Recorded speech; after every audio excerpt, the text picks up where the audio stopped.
hablar sobre este tema y también qué pasa con la seguridad y otros temas. Estamos en comunicación con Carlos Bianco, el jefe de asesores del gobernador de la provincia de Buenos Aires, Axel Kicillof. ¿Qué tal, Carlos? Buen día. Gabriela Pepe te saluda desde Radio Provincia.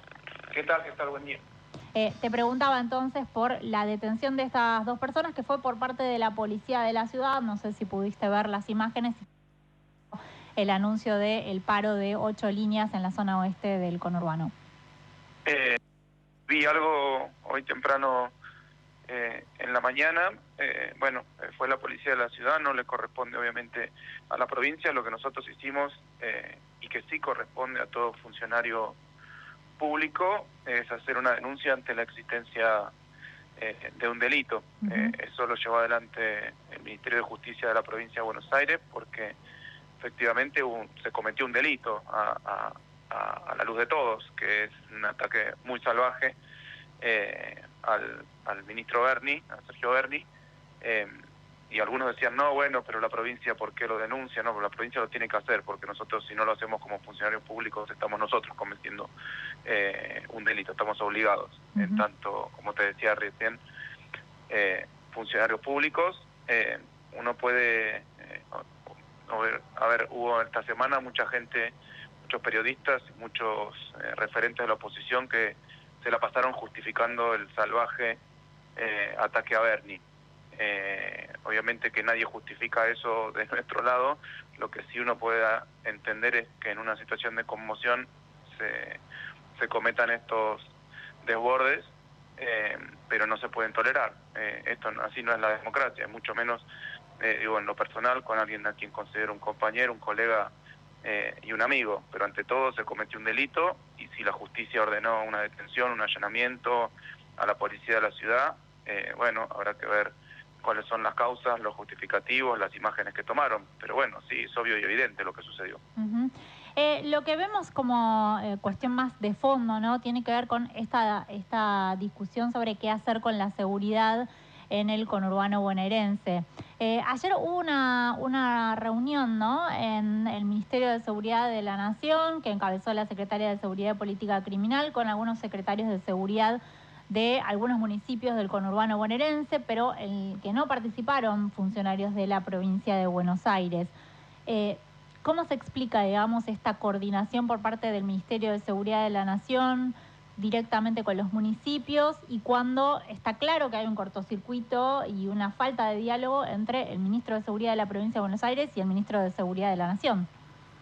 Sí, por lo que me consta a mí, la provincia no fue invitada y yo creo que es un error grosero que no haya sido invitada, porque obviamente los intendentes, sus secretarios de seguridad, está perfecto que participen y concurran, porque en un escenario como el nuestro, en la provincia de Buenos Aires, hace muchísimos años que hay problemas estructurales de inseguridad, a pesar que hoy los índices de delitos son más bajos, bastante más bajos que en el año 2019, cuando terminó el gobierno de Vidal, todos los delitos, salvo el llamado delito no prevenible, que es el delito intrafamiliar, el que ocurre adentro de las casas, técnicamente llamado delito no prevenible, yo creo que es erróneamente llamado así, pero técnicamente se lo conoce así, que es un delito que creció mucho, sobre todo en la pandemia, con las situaciones de encierro, etcétera.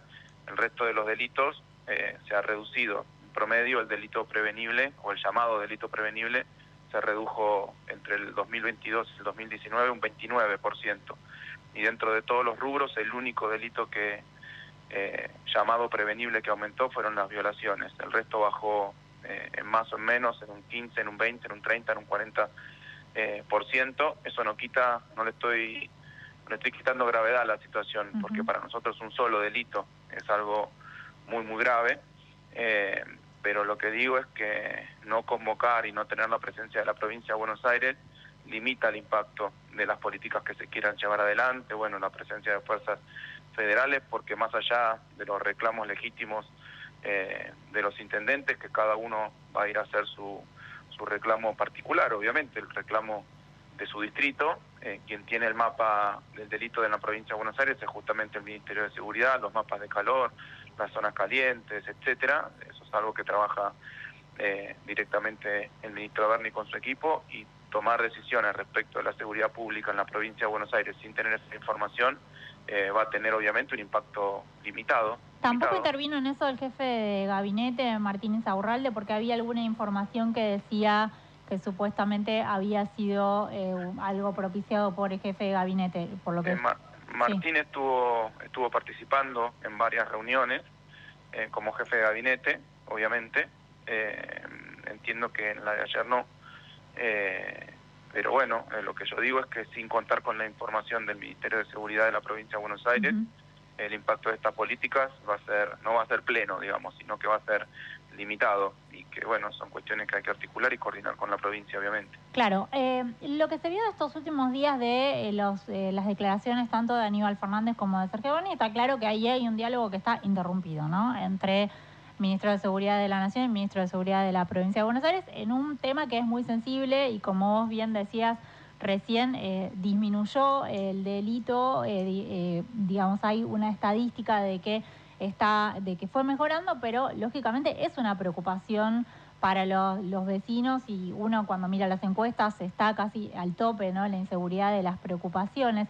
Entonces, en ese sentido, la pregunta es, ¿por qué no se puede buscar tal vez otra solución política, más considerando obviamente que son gobiernos del mismo signo político? Si podría haber otro tipo de diálogo, ¿no?, directamente tal vez del gobernador con el presidente Alberto Fernández, alguna manera de coordinar esto, para que pueda efectivamente implementarse de manera más coordinada y en beneficio, ¿no?, de la ciudadanía. Sí, acá hay que poner una cuestión blanco sobre negro. Obviamente la presencia de fuerzas federales que venimos solicitando desde el comienzo del mandato es una herramienta, es un medio que obviamente va a ayudar a controlar de alguna forma el delito, pero no es la única, porque tampoco pensemos que porque está bien que vengan los gendarmes o quien sea a la provincia de Buenos Aires, eso va a ayudar, pero tampoco pensemos que es lo único que se hace o la única política posible. En ese sentido, el gobierno de la provincia de Buenos Aires ha venido trabajando permanentemente, y no es casualidad que, inclusive habiendo tenido en el medio una pandemia, que habiendo tenido un aumento de la pobreza, como se observa en los índices en los últimos tiempos, el delito en términos proporcionales a 2019 haya bajado. Hoy tenemos la tasa de homicidios cada 100.000 personas, que es un dato que es irrefutable. Nadie puede discutir ese dato porque no hay forma de ocultar una muerte o de no contabilizar una muerte en el marco de un homicidio doloso. Tenemos la tasa de homicidios más baja de la historia, o por lo menos del último siglo. Sí, venimos así de la historia, de los datos que tengo a mano, que es el último siglo, desde 2000 para acá, es de 4,1, para poner un equivalente. 4,1 homicidios anuales cada 100.000 personas. En Rosario hoy esa tasa es de entre 20 y 22, de acuerdo a la fuente que se mire. En la provincia de Buenos Aires en el año 2002 fue de 16,7. Hoy es un cuarto. Esto, repito, no significa que estemos sacándole el brazo a la jeringa, no significa que estemos ninguneando el problema muy severo que tenemos de inseguridad en la provincia. Es un problema estructural de hace muchísimos años. Lo que digo es que se han tenido resultados bastante contundentes con las políticas de seguridad que se han llevado adelante, con el incremento de los patrulleros. Antes en la provincia de Buenos Aires, hasta 2019, se patrullaba el 25% aproximadamente de las cuadrículas. Hoy ese patrullaje está en el orden del 66%, y eso tiene que ver con la mejor capacitación de la policía, con la incorporación de mapas de calor y de mejores formas de patrullamiento más eficientes. No que un patrullero esté dando la vuelta a la manzana, sino que tenga un recorrido que tiene que ver con donde ocurre el delito, con la incorporación de patrulleros, con la incorporación de otras tecnologías. Pero bueno, el gobierno de la provincia de Buenos Aires ha trabajado, el ministro Berni, desde el primer día en ese sentido, y se están observando los resultados. Vos me decís, bueno, pero sigue habiendo muertes, sigue habiendo delito. Claro, pero por supuesto, el que venga a decir que de un día para el otro se va a terminar el delito o la inseguridad en la provincia de Buenos Aires es alguien que está mintiendo. Esto es un proceso que va a llevar años, por eso son problemas estructurales, si no sería su contrario, que es un problema coyuntural. Yo lo que pregunto, digo, si ante esta falta de diálogo que hay entre los ministros, que está clara, no sé si hubo algún avance en las últimas horas, si pudieron coordinar algo, tal vez no podría solucionarse esto, un diálogo entre el gobernador y el presidente directamente.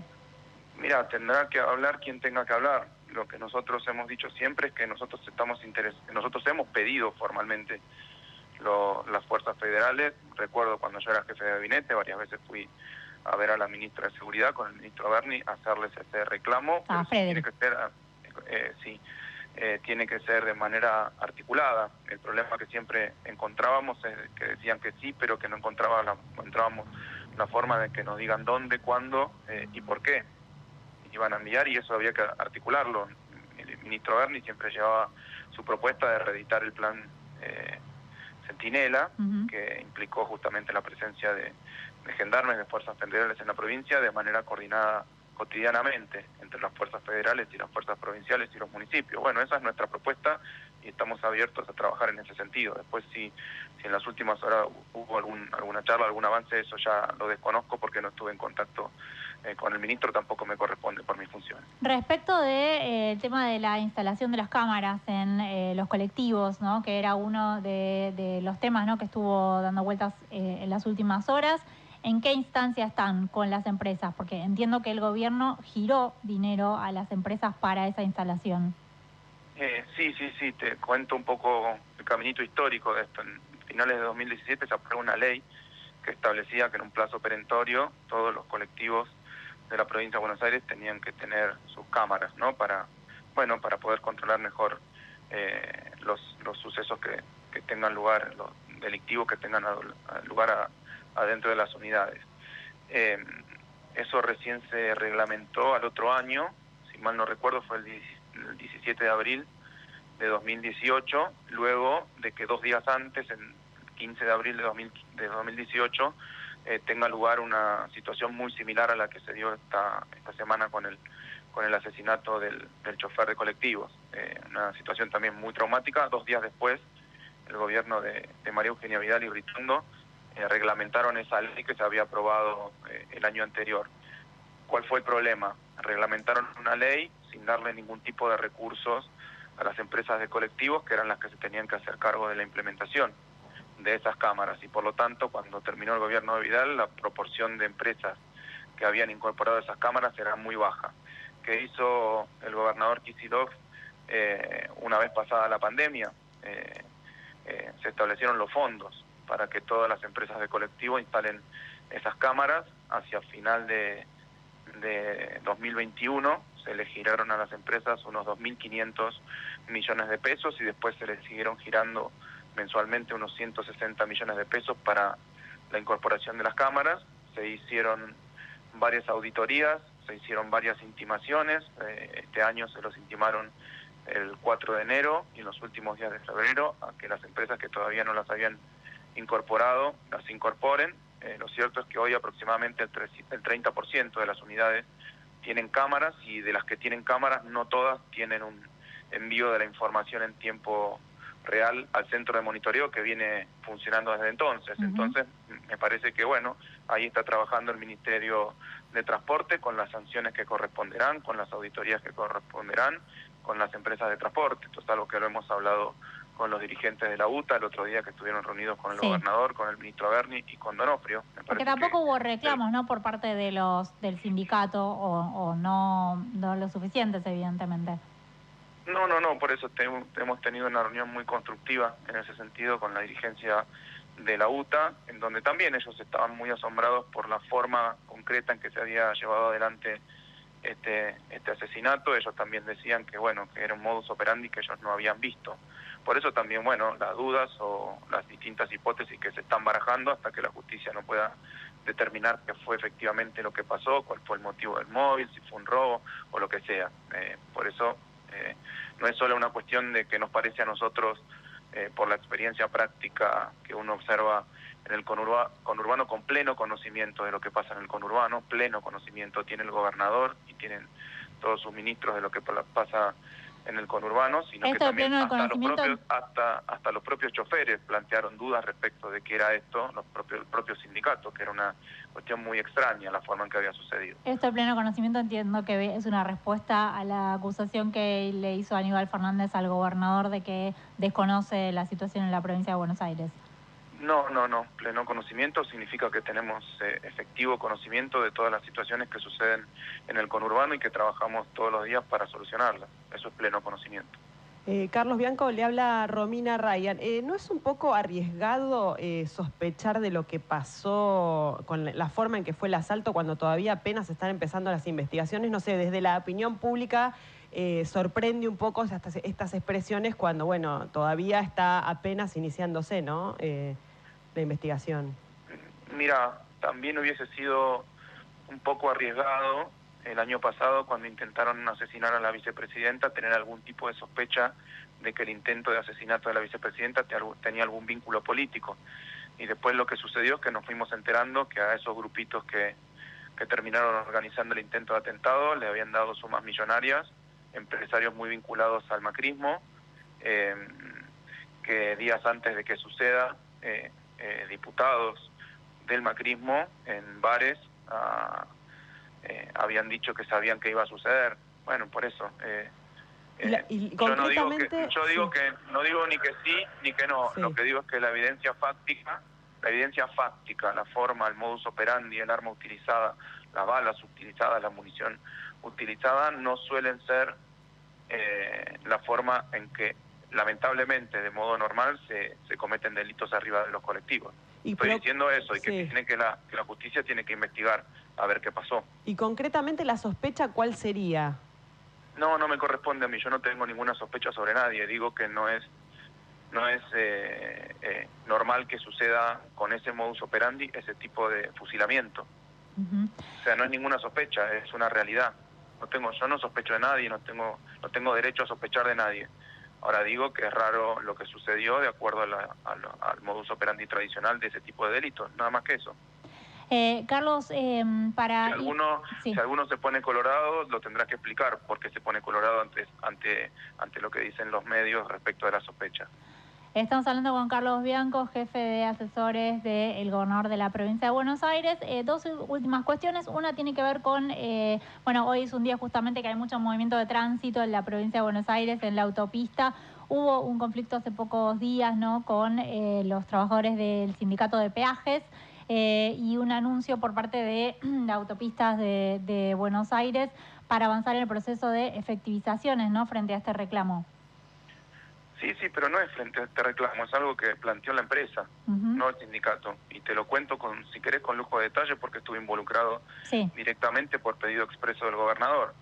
El día lunes cité a la secretaria general del gremio, a Florencia Cañabate, al secretario gremial y a otro empleado y otro integrante del gremio, en donde les planteé la efectivización de los trabajadores que de pleno derecho obviamente les corresponde pasar a planta, que es un pasivo laboral que arrastra a la empresa de hace muchos años. No es una situación que hayamos generado nosotros, sino que hay, trabajadores y trabajadoras que hace 5, 6, 7, 8 años que tienen el derecho a pasar a planta por las funciones que cumplieron en el tiempo que cumplieron. Les planteé la efectivización de los trabajadores, me preguntaron cuántos iban a ser, yo les dije que estábamos terminando de analizar las situaciones, las planillas, etcétera, y me dieron tiempo hasta el día miércoles para darle una respuesta. También les planteé que vamos a avanzar con la recategorización de los trabajadores, porque ya se ha aprobado el nuevo organigrama de la empresa y se estaban terminando los manuales de funciones y misiones, que es lo que corresponde para tener un funcionamiento empresarial ordenado y trabajos bien delimitados entre cada uno de los trabajadores en sus puestos.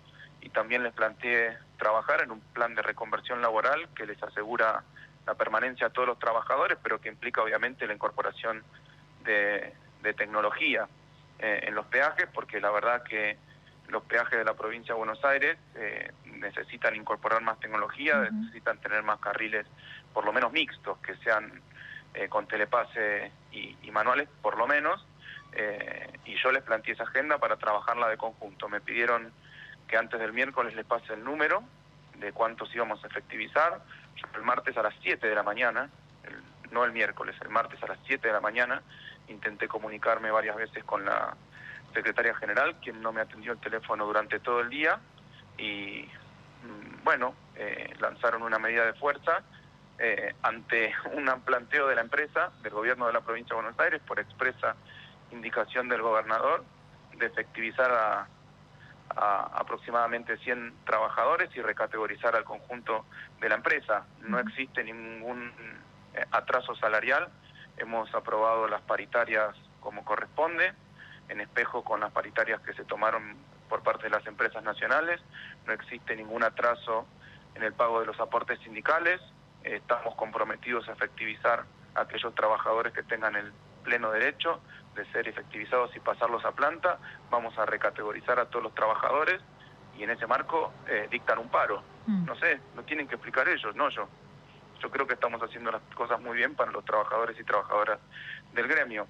Ellos me hablaron de condiciones subjetivas por las cuales existía el conflicto. Yo les hablé de condiciones, no sé, problemas personales con algunos miembros de la empresa, etcétera, cosas que a mí no me preocupan. Yo me ocupo de las condiciones objetivas en las que se desempeña la empresa y en las que se desempeñan los trabajadores. Las condiciones objetivas me parece que teníamos el mismo plan y estamos de acuerdo, pero bueno, decidieron lanzar una medida de fuerza que obviamente muy rápidamente el Ministerio de Trabajo, a quien quiero agradecer por la celeridad, tomaron la definición de llamar a conciliación obligatoria. Lamentablemente no la acataron de modo inmediato, pero bueno, a fin de la noche de ayer fue acatada la conciliación obligatoria como corresponde, a pesar de que se le ha hecho perder varios millones de pesos a la provincia de Buenos Aires. A la provincia de Buenos Aires no, a los bonaerenses han perdido varios millones de pesos de recaudación por esta medida inexplicable, intempestiva. Esa es la versión de la provincia de Buenos Aires. Por último, te quería preguntar, bueno, entrando ya en terreno electoral, tiene que ver con las definiciones, ¿no?, que tiene que haber en el Frente de Todos seguramente en las próximas semanas. Ayer habló el jefe de gabinete Agustín Rossi, ¿no? Dijo, bueno, nos tenemos que dar una nueva reunión, hay que fijar las reglas. Habló Guado de Pedro, dijo que que puede ir a las PASO, el Frente de Todos, que puede haber dos expresiones, en todo caso, dentro del Frente de Todos. Ayer vos hiciste una mención a lo que podría pasar en la provincia de Buenos Aires, de alguna manera un desafío al ministro de Seguridad de la Nación que se presente a las PASO. Digo, ¿cuál te parece que puede llegar a haber dos listas, dos expresiones en las próximas elecciones del Frente de Todos? Una más cercana a Cristina, si se quiere, otra más cercana al presidente. Mira, no lo sé, pero te hablo del caso de la provincia de Buenos Aires. Ya desde febrero, públicamente, el gobernador dijo que él no tenía ningún tipo de problema en ir a unas PASO con cualquier compañero o compañera que traiga un proyecto de gobierno para la provincia de Buenos Aires distinto. Me parece que eso además aporta a la discusión, al debate dentro de nuestro frente político, y sobre todo si ese compañero o esa compañera conocen mejor que el gobernador la provincia de Buenos Aires, cosa que dudo porque debe ser el gobernador que más ha recorrido la provincia en la historia de los gobiernos de la provincia de Buenos Aires. Está permanentemente yendo al conurbano, a todos los distritos del interior, está por cumplir ya presencia como mínimo 2 veces en cada uno de los distritos de la provincia de Buenos Aires como gobernador, y ya lo había hecho una vez en el marco de la campaña. Hay distritos a los que ha ido 20, 30, 40 veces el gobernador a inaugurar obras, a hacer anuncios, etcétera, pero siempre me puedo estar equivocando, así que cualquier compañero que se considere con un proyecto superador o que pretenda tener más conocimiento que el gobernador sobre la situación de la provincia, bueno, tranquilamente puede presentarse a las PASO, y eso, bueno, lo definirá como corresponde el soberano, que es el pueblo. Carlos, te agradecemos mucho estos minutos con la radio pública de la provincia de Buenos Aires. A ustedes, muchas gracias. Hablamos con Carlos Bianco, una entrevista muy extensa, hicimos con Carlos Bianco, el jefe de asesores del gobernador de la provincia de Buenos Aires.